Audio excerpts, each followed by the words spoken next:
Jinprix vs Dawnprix, sino nga ba ang mas malakas? At dahil wala pa namang final official sa pagkatao ni Dawnprix kung siya nga ba si Jinprix, at kahit nga si Yoshihiro Togashi hindi niya pa pinapahayag ang tunay na pagkatao ni Dawnprix, at kung sakali nga na hindi sila iisa, sino nga ba ang mas malakas sa dalawa? At talaga naman napakagandang laban nito sa mundo ng Hunter x Hunter, sapagkat kapwa ang dalawang ito parehas alamat sa Hunter x Hunter. Si Jinprix alamat sa mas kilalang mundo ng mga Hunter, at si Dawnprix naman ang alamat sa nakakatakot na mundo ng Dark Continent. Si Jinprix maraming fan sa Hunter x Hunter, dahil itong si Jinprix parang si Red Shanks ng One Piece, na kahit halos wala pang pinapakita pero iba na ang kanyang karisma sa serye, at sobrang taas ng respeto sa kanya ng mga karakter sa Hunter x Hunter. At kahit nga tayong mga tao sa tunay na mundo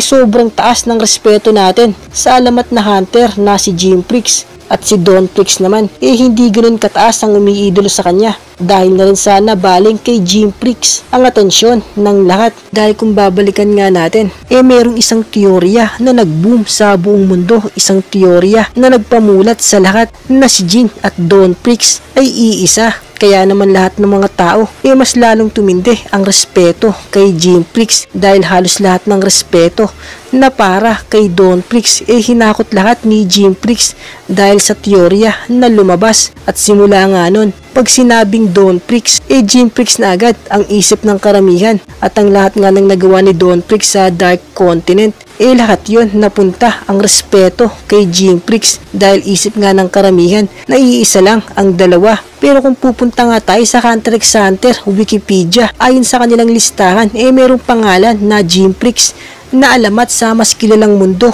ng mga Hunter, at meron ding nagngangalang Dawnprix na alamat sa Dark Continent. Kaso nga lang hindi pa nila nilalagay ang buong detalye kung ano ba talaga nilagon at Jin si Dawnprix. Siguro dahil hindi pa nga hinahayag ni Yoshihiro Togashi ang katotohanan sa pagkatao ni Dawnprix, kaya ang Hunter x Hunter Wikipedia hindi pa makapaglagay ng malinaw na detalye about kay Dawnprix, dahil tulad nga ng sabi ko sa nakaraang video natin, tanging si Yoshihiro Togashi lamang ang nakakaalam sa tunay na pagkatao ng alamat na si Dawnprix. At kung pupunta nga tayo sa usaping Jinprix versus Dawnprix, at kung pupunta nga tayo sa kanilang karisma, kay Dawnprix ko binigay ang puntos na ito, dahil mas mataas ang karisma ni Dawnprix kumpara kay Jinprix para sa akin.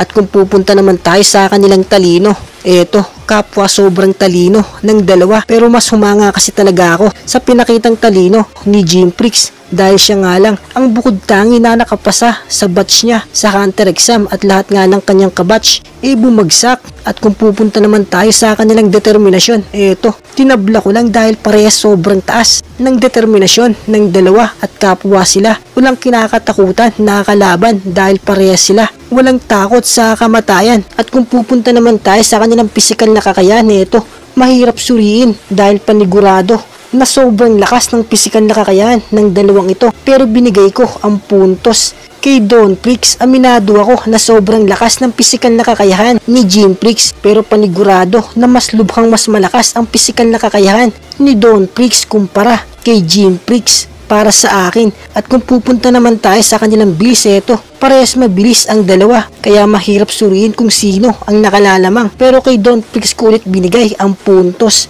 sapagkat kung ang mga Chimerans sobrang bibilis kumilos, si Cheetu, si Pitu at si Meruem talaga naman ang bibilis niyan, pero mas matindi ang bilis ng mga nilalang sa itim na kontinente. Hindi ko naman sa minamalit ang bilis ni Jinprix, dahil aminado ako na sobrang bilis niya kumilos, at iilan nga lang sa Hunter x Hunter ang kayang tumapat sa kanyang bilis. Pero para sa akin mas lubhang mas mabilis si Dawnprix kumpara sa kanya. At kung pupunta naman tayo sa kanilang lakas na pinamalas, mahirap na naman suriin kung sino ang nakalalamang sa dalawa, dahil super high level ang lakas ng dalawang ito, at kapwa hindi nga masukat kung anong antas ang level ng kanilang mga lakas. Pero binigay ko ang puntos kay Jim Prix sapagkat si Don Prix hindi pa talaga nakakapagpamalas ng lakas sa pakikipaglaban dahil puro kwento pa nga lang ang lahat sa kanya, at si Jim Prix naman nakapagpamalas naman ng lakas kahit papaano. Pero aminado ako na sobrang lakas ni Don Prix at kapwa kailangan nating abangan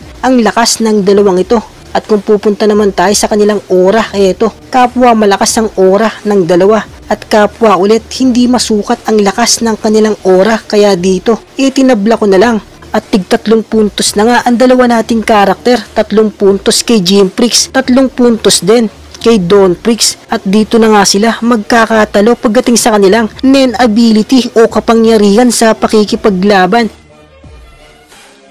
At marunong nga siya manggaya ng abilidad ng iba, at time travel nga ang isa sa mga teorya ng mga tao sa kanyang kapangyarihan, at hindi niya pa talaga pinapakita yung tunay niyang kakayahan at yung pinakamalakas niyang kapangyarihan. At si Don Prix naman super misteryoso ng kanyang Nen category at kanyang Nen ability, pero nagtataglay siya ng On ability katulad ng sa pinuno ng Shadow na si Jed. At sabi ko nga, pag taglay mo ang On ability, lahat ng Nen category maaari mong magamit, lalo na pag eksperto ka na sa paggamit nito. At ang teorya ko nga kay Don Prix, baka na perfecto niya na o nakompleto niya na ang lahat ng Nen category dahil nagsanay nga siya ng sobra-sobra sa loob ng Dark Continent. At pagdating nga sa kanilang kapangyarihan o Nen ability sa pakikipaglaban, binigay ko ang puntos na ito kay Don Prix sapagkat sobrang lakas talaga ng kapangyarihan ni Don Prix dahil tulad nga ng sabi ko sa nakaraang video natin, sobrang lalakas na nilalang ang nabubuhay sa Dark Continent, lalo na yung 5 banta sa itim na kontinente. Pero lahat yun napagtagumpayan ni Don Prix at nalibot nga niya ang silangang bahagi ng Dark Continent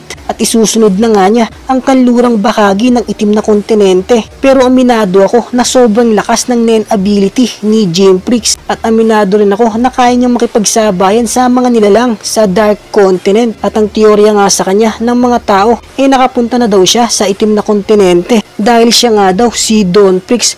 Pero dahil nga sa hindi pa yan sigurado at teorya pa lang yan ng mga tao, kaya kay Don Prix ko binigay ang puntos pagdating sa kanilang kapangyarihan sa pakikipaglaban dahil nakasaad sa kwento ng anime series at manga series na na-publish sa Hunter x Hunter. Nagnangalang Don Prix ang kauna-unahan na nakapunta sa Dark Continent. At kahit nga sa Hunter x Hunter Wikipedia, Don Prix din ang nakasaad sa unang nilalang na nakapunta sa itim na kontinente. At si Jim Prix naman, hindi pa sigurado kung nakapunta na nga ba siya sa Dark Continent. Dahil kung pagbabasihan natin sa anime series at manga series na na-publish, walang nakasaad at nakasulat na makapagpapatunay na si Jim Prix nakapunta na nga sa Dark Continent. At kahit nga ang Hunter x Hunter Wikipedia, wala ring nakasulat sa kanilang detalye na si Jim Prix nakapunta na sa itim na kontinente. Kaya para sa akin deserve ni Don Prix ang makuha ang puntos dahil yung sa kanya sigurado na hindi teorya at mismong nakasaad sa anime at manga series na siya ang unang nilalang na nakapunta sa itim na kontinente at ang alamat sa Dark Continent. At tulad nga ng sabi ko sa nakaraang video natin, para sa akin, mas lubhang mas malakas ang kapangyarihan ni Don Prix kumpara kay Jim Prix. At kung silang dalawa nga maglalaban, sa aking opinyon, si Don Prix ang mananalo sa laban.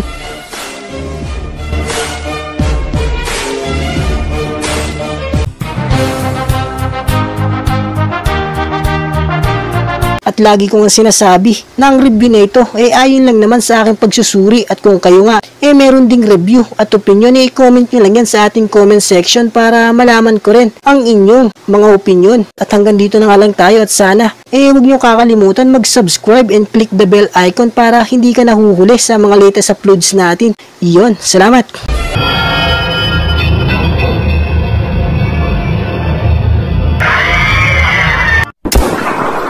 At kung gusto nyo nga panoorin yan, ilalagay ko ang link sa description o kaya naman i-search nyo lang ang Target TV, panigurado lalabas yan.